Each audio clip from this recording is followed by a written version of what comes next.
Hello everybody.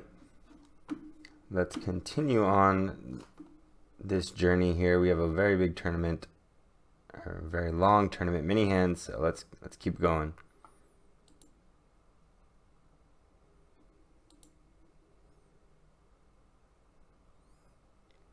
So he limps with kings. Super deep and out of position. Deep and out of position, I should say, not super deep. Call, a raise. His raise is too small. If I have 32 big blinds here, I'm making it so I can I'm sizing it so I can bet flop and shove turn. And this is gonna be a little uncomfortable of a turn shove. You want to set up like a 3/4 pot bet and like maybe like a 2/3 flop bet, or like what you're looking for is like ideal in my opinion. Depending on the flop, you bet different sizes for different flops, but out of position I would go to about 275 here, maybe 300, and then if you go to 300, 300 is a little big actually, because then there's going to be 600 and 700 in the pot, 800 in the pot almost. And you'll have 2,000 in your stack, 800 in the pot. You bet half pot on the flop, 1,600 in your stack. Now there's 1,200, 1,600. Yeah, that's actually about 300 is about right. So I'd go about 275, 280 though. I'd go 300 probably. So he gets limp raised for big. If that happens to me, I'm not folding. 32 big blinds, nah, you can't really fold. You might be able to make a hero fold if you've got a read against this guy, but he flopped top pair. When he does this, I can't call. I don't think you can call. You have to shove or fold, I think. I mean, what do you do when you miss the flop? Actually, you can call here and try to get him off ace king post flop. Like, I mean, he's gonna do this with hands that like are not gonna like a lot of flops. Therefore, you can just check raise c bets on a lot of flops, since most of his hands aren't gonna like it. And it's the Aaron Jones ace queen rule, and it's basically like, it's like you could get it all in pre. You're never folding. You can get it all in pre, or you can check raise all in on a lot of flops, almost any flop. And say he's got, I mean, this type of limp raise is like, looks like a vulnerable hand. He does happen to have kings here, but normally this is going to be like ace king, ace queen, pocket nines, pocket tens, pocket jacks, pocket queens, maybe pocket kings. And like, you flop an ace, you're probably good. You flop a queen, you're probably good. If it comes jack high, you can get ace king, ace queen, and tens to fold. If it comes queen high, you can get jacks, tens, ace king to fold. Well, you have a queen if it comes queen high. Maybe like a king is the only probably the flop that you're not, a king high flop is what you're not looking for. Actually, by that logic, you can get maybe jacks and tens and nines to fold on the king high flop. But you're basically committing yourself to seeing all 5 cards on the flop anyway, is the thing.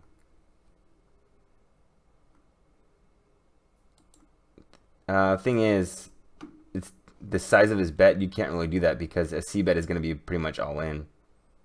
So you're not going to have much fold equity when you check raise. So, man, it's tough. You probably just have to go broke here with 32 big blinds unless you have a strong read.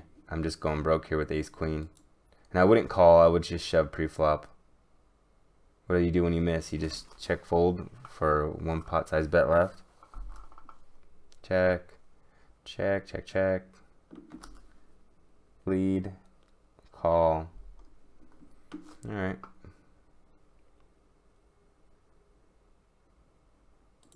We already saw that hand.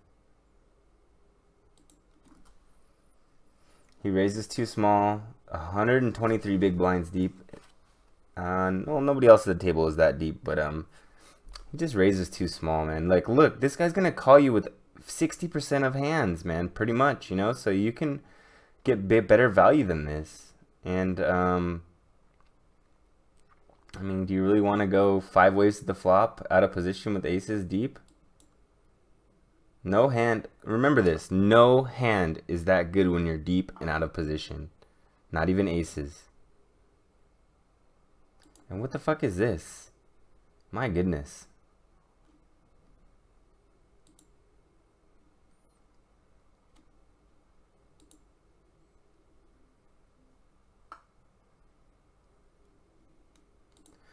I need a tag for someone who likes to do this trappy kind of shit.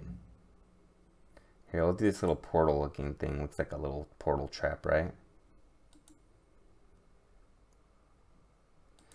I like his raise. I think I will go to 375 here. I think just 375 looks so much stronger. You're not gonna get dicked with as much. And I mean, 3-way flop, you kind of don't want to get dicked with, even with king queen. I mean, someone could easily have like king jack. I guess it's fine because you can induce bluffs from draws. But I'd rather just like go bet, and then, you know, get away from it if the draws come in and they show strength. I think it's a little variance play to bet bigger here. Good turn for the king queen, but not necessarily, not really in this case. He bets like a third of the pot, less than a third of the pot. I mean, you got to go bigger here. If you have king queen, you got to get value from 10 queen, clubs. There's so many like hands that you beat here that you got to go bigger and try to get a bunch of value from clubs and 10 queen and shit. 400 is too damn small. You're missing a lot of value here. You're missing so much value here. I mean, the guy has aces, but normally he's gonna have aces, you know, 10 queen, clubs, maybe 9-10, maybe a jack. I guess you lose value from a jack, but you're getting so much value when you. I would go about 955 here, and try to get a bunch of value from clubs and 10 queens. And then if it came on the river, I'm in position. Now what's he do with the clubs? Wow, and then he leads. Oh man, now he just bombs the river on a weird blank river. I mean, fuck, dude, I'd probably call here too, man. If I have king queen, like, he's representing nothing. It really looks like he has missed clubs. Wow, I like his river bet, but the rest of the way he played his hand is weird. I don't blame him for calling there. What does he rep there? Like, that's the one hand like he really has. One of the few hands he has that beat us. Pretty high up in his range.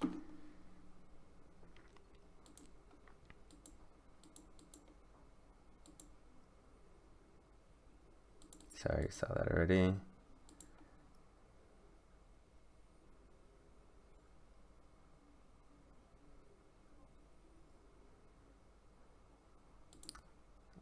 What the fuck? Is it doing that thing again where it's not letting us, like, I think we have to do the whole page over.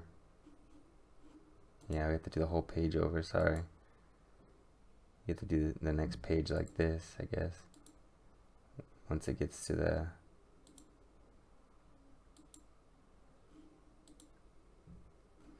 Alright, let's start with this hand. 120 blind level. So we missed a few hands where we don't know how the table's been playing. We skipped a few, but that's not a big deal. We've got reads on these players at this point, so at least on them, him.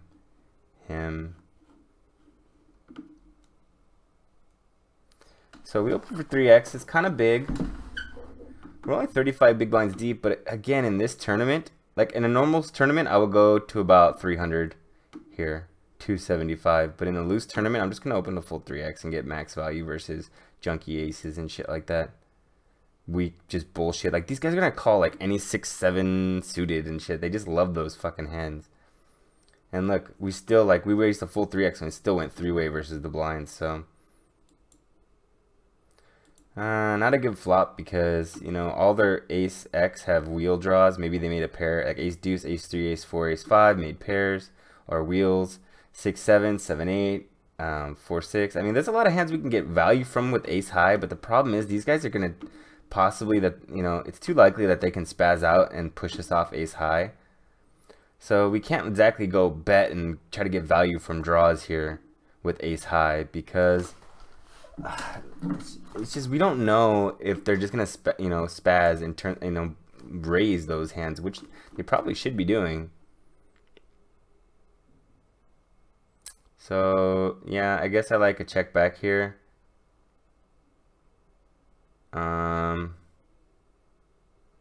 Yeah, check, check.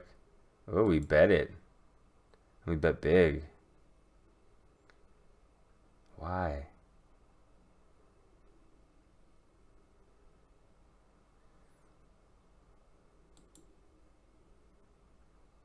And we get called. He leads. Wow. Wow. What am I doing here? I guess I just wasn't having it. You know, maybe I'd been really tight and I just thought that, maybe I thought that they respected me a lot. I think I remember thinking, like, when he led this turn, I remember thinking, fuck you. What the fuck is that? That's nothing. You have nothing. Like, fuck off. I'm all in.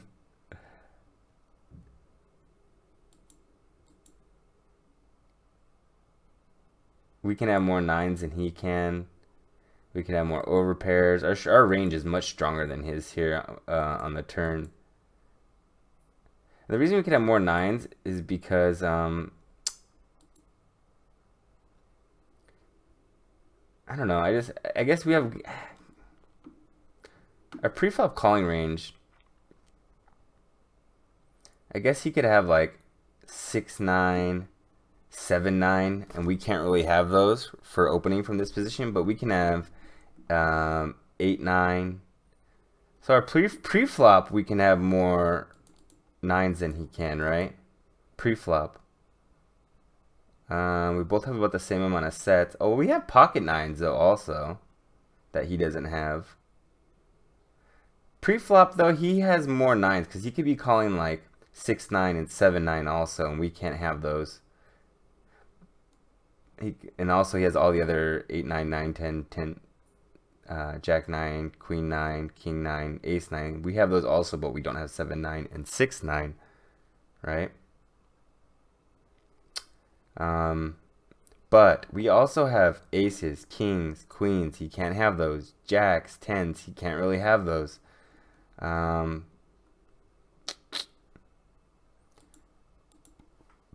I see what we're doing here, but I mean, in hindsight, I don't really love it.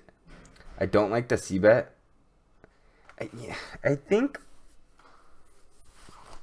I remember just having a good read when I made this play.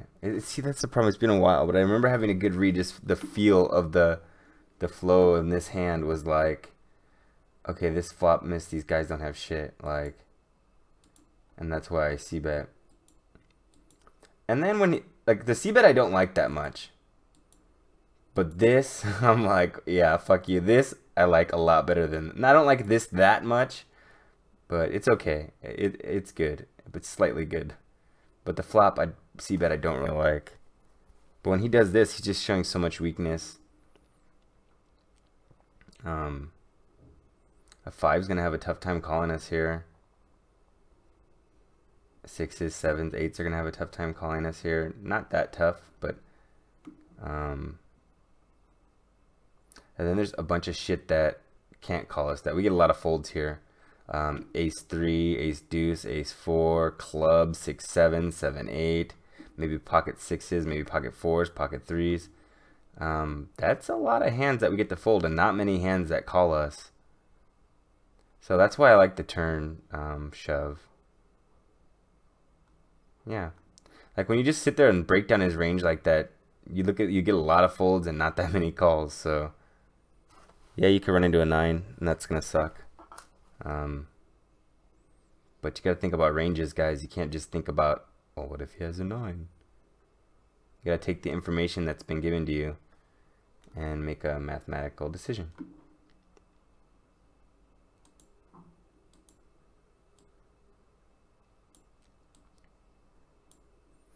Ace 9 is going to be a fold. 10 king. 6s. Let's see what happens here. Okay, again, mistakes. A limp. Make sure we give this guy a fish tag.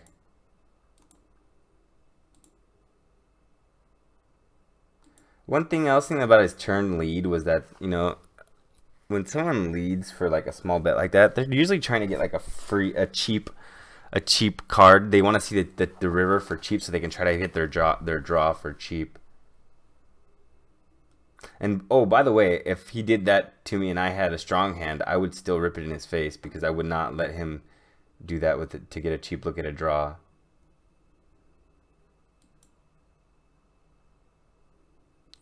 So we take the free flop with the 6s.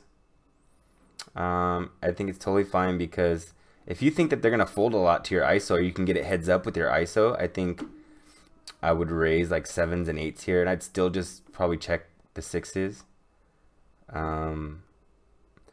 But if I don't think I'm gonna get a lot of folds when I isolate, then I'm not gonna raise. I'm not gonna isolate 7s and 8s. I'm gonna isolate 9s and better. So again, in a weak field like this, I'm going to isolate in this situation with 9s and better. If I think I can, I'm sorry, in a tougher tournament where people are stronger and they're going to make folds to my isolate, I'm going to be able to get it heads up when I isolate in this spot more.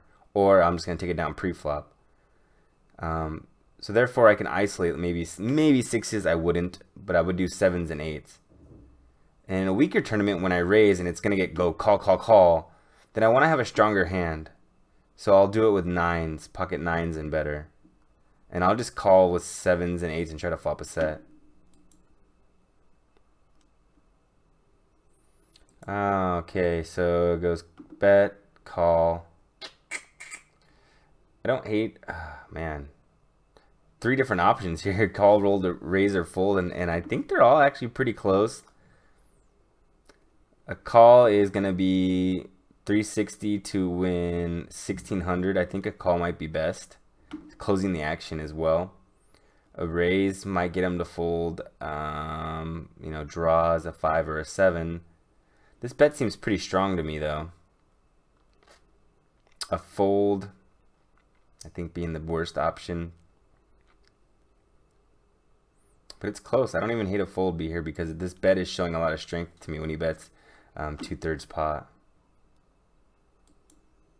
Oh, now you have to just call, because now we're getting great odds.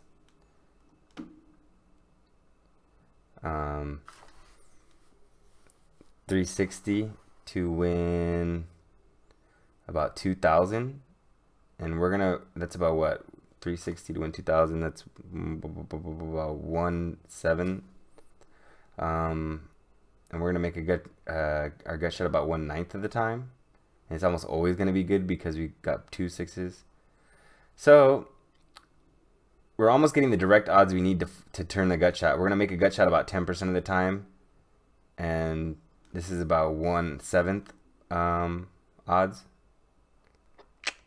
So if we make a little money on the turn, even we can just bet a small amount on the turn, and there you go. And we've broken even. But if we make even a little bit, like if we make even a modest bet at all, like a half pot bet, we're going to be making good money on this hand. So, oh, we fold. Why do we fold? I know it's showing a lot of strength, but I'm pretty sure like he's got like a 9. Like I was positive he's had like a 9 or better here. But still, the odds are just too good to pass up. I don't hate a fold, but I think it's not a good play. I think there's better plays to be made there. A bit of a mistake, but not too bad. Not the end of the world. Lamp.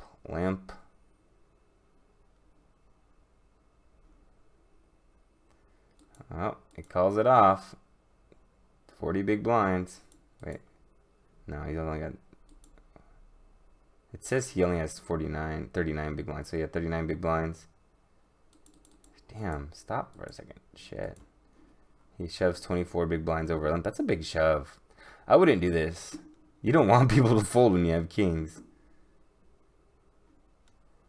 So in game, I should have, if I see this hand being played, which I should have been paying attention, but I'm probably playing too many tables to notice this. I'm gonna give him this, that he protects his vulnerable hands.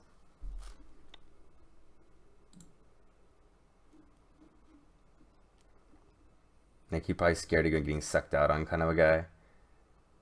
If I was him, I'd go to about, probably be looking up to set up a turn shove. I'd probably be wanting to play a 2-street game. I'd probably go to about 455. And then there'd be 900 in the pot. Almost, there'd be 1,000 in the pot.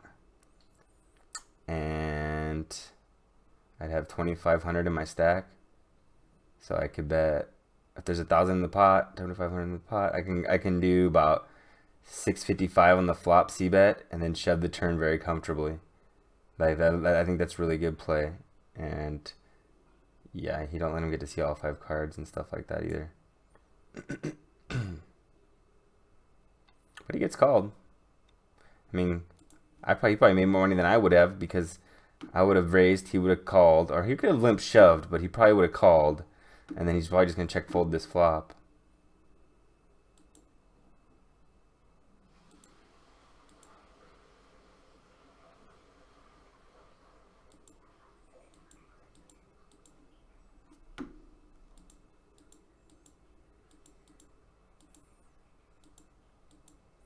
Skip through some hands here. We're not gonna play every hand, but we're gonna play like the interesting ones. Like, why is this guy in this hand? You know what I mean? Like, why do we see this guy's 3-4 at showdown? Okay, a limp, a mistake. This guy over 100 hands has a 2% pre-flop raise. This guy over 100 hands has a 2% pre-flop raise, and he limps behind pocket tens. What the fuck, dude? Are you trapping or trying to flop a set, or what are you doing? Trying to induce a squeeze?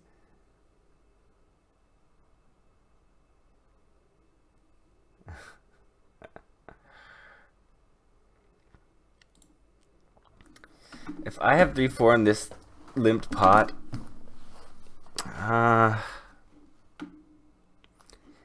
do I think I'm gonna take it down with 3-4 here?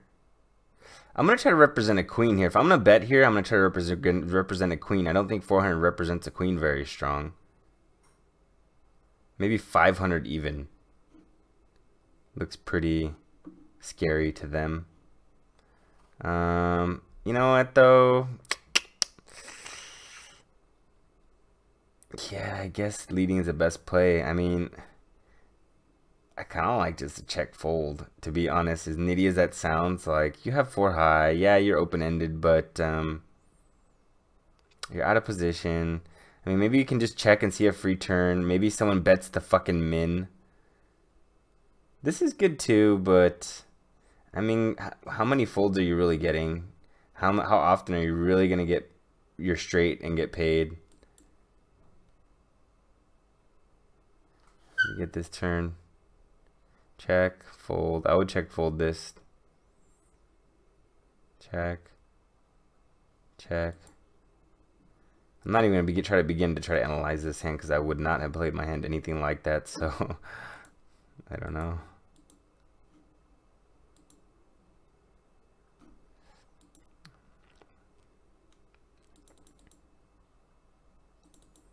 Okay, so this guy limps under the gun ace-4. Total fishy play. Like, this is just so bad, guys. Like, he's got a lot of chips somehow. Raise to 600. Yeah, too small. Too small of an ISO. Standard ISO is 4x. As stacks get shorter, you can lower your ISO size, but too small. I would go to about 855 here. Actually, I'd probably go to 1,000. Like a big 5x ISO, because this guy's such a fish. He's going to call. And we can really inflate the pot here with a strong hand.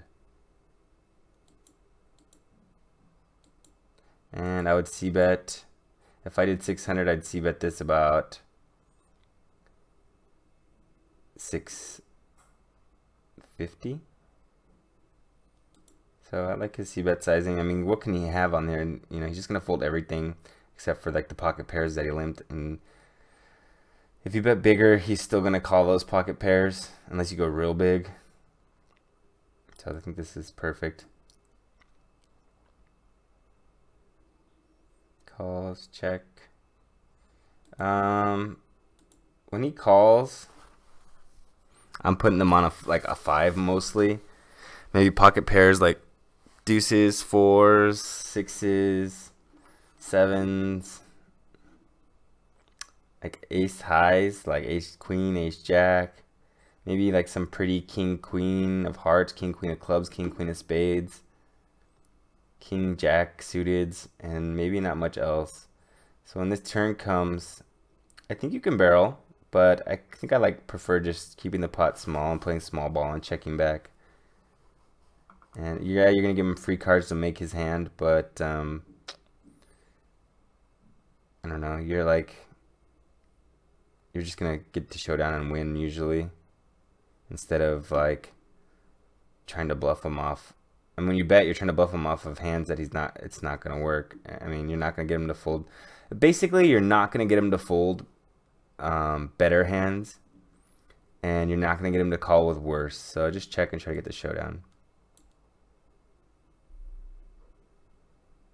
Good river, I guess.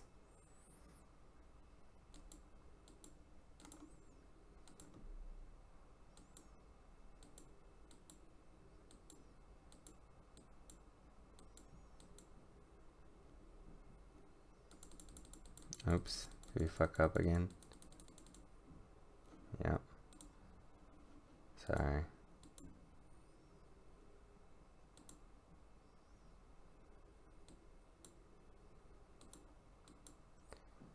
Well, I think we'll call that a video for today, and we'll continue the next one tomorrow. I'll make another one tomorrow. See you later. Bye.